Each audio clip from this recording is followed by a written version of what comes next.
Let's start with direct object. So it is a noun or a pronoun. It follows an action verb and it receives the action of a verb in a sentence. A direct object can be found by asking who or what about an action verb. So let's look at some examples. The message reached the lawyer. The message is your subject. Reached is your action verb. The message reached who? The lawyer. That's your direct object. A direct object can be found by asking who or what about an action verb. Another example. His landlord is raising the rent. His landlord is the subject. The action verb is raising. His landlord is raising what? The rent. So that's your direct object.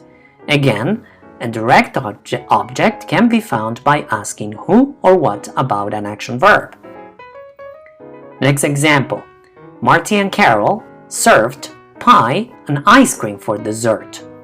So we have Marty and Carol as the subject. That means is a compound subject because there are two people. Then we have a verb, served. So we can ask, Marty and Carol served what? Pie and ice cream. Direct object.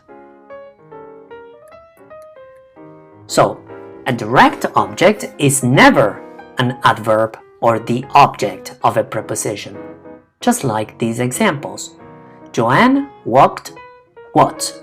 Her dog. That's your direct object. So, Joanne walked briskly. That is an adverb. So that's right. So briskly is an adverb. And Joanne walked to the store. That is a prepositional phrase. So let's do this exercise. Identify the direct object. Highlight or underline the direct object. Pause the video and then we'll look at the key. This is your key. They gave Harold what? A new car.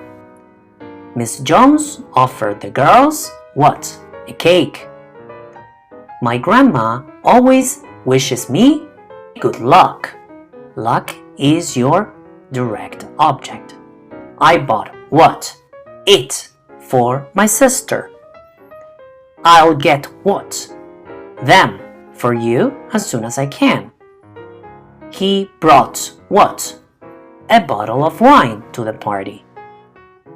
Sean liked what? My lesson on direct object. Great! So now that we have the direct object, let's look at the indirect object. That's right.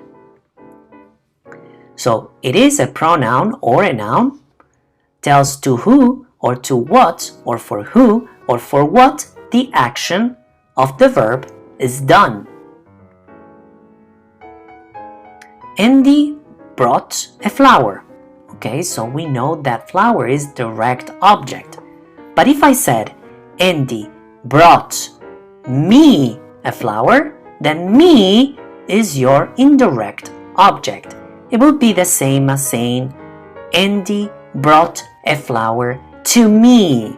So to me would be your indirect object. And the flower, of course, direct object. Another example. Sarah showed the class her new glasses. So the glass is your indirect object. Glasses would be your direct object. So you would ask, Sarah showed her new glasses to who? To the class. The same with the second example. Jeff gave Caroline a chess set. Jeff gave a chess set to who? To Caroline. That's your indirect object.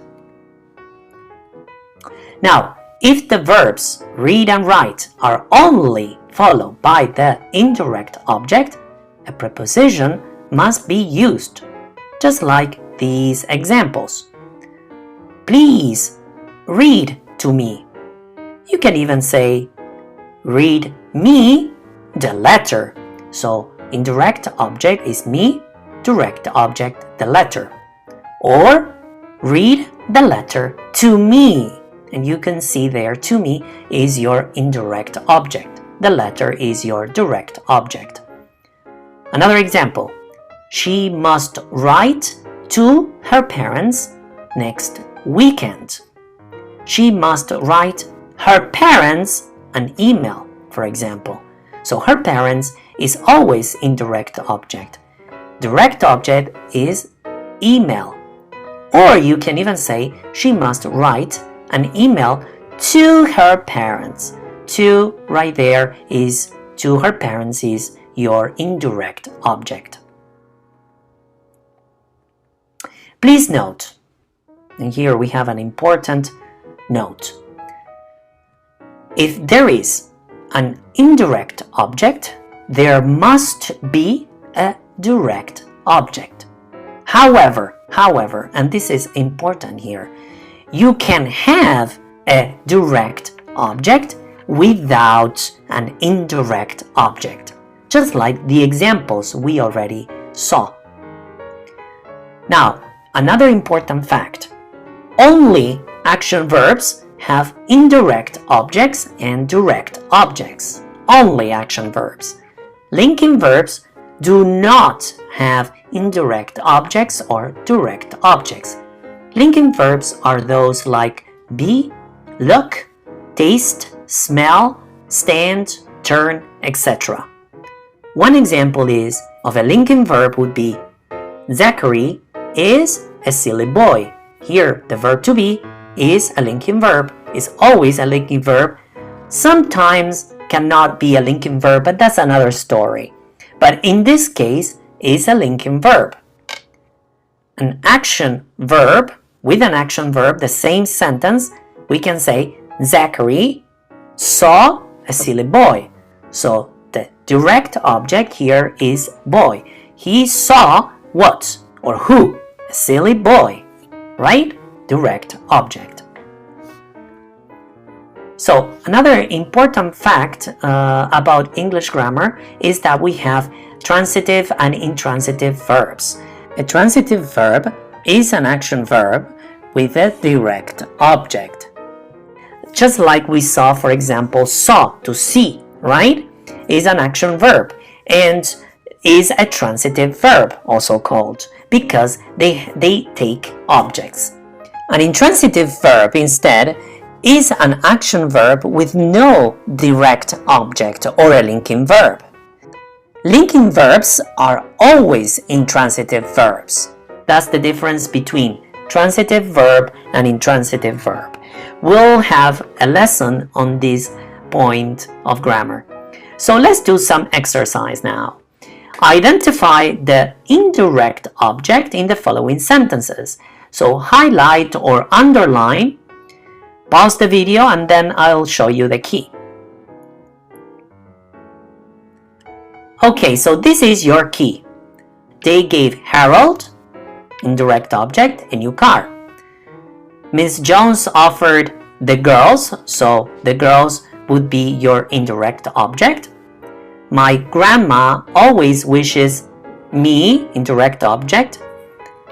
I bought it for my sister. For my sister is your indirect object.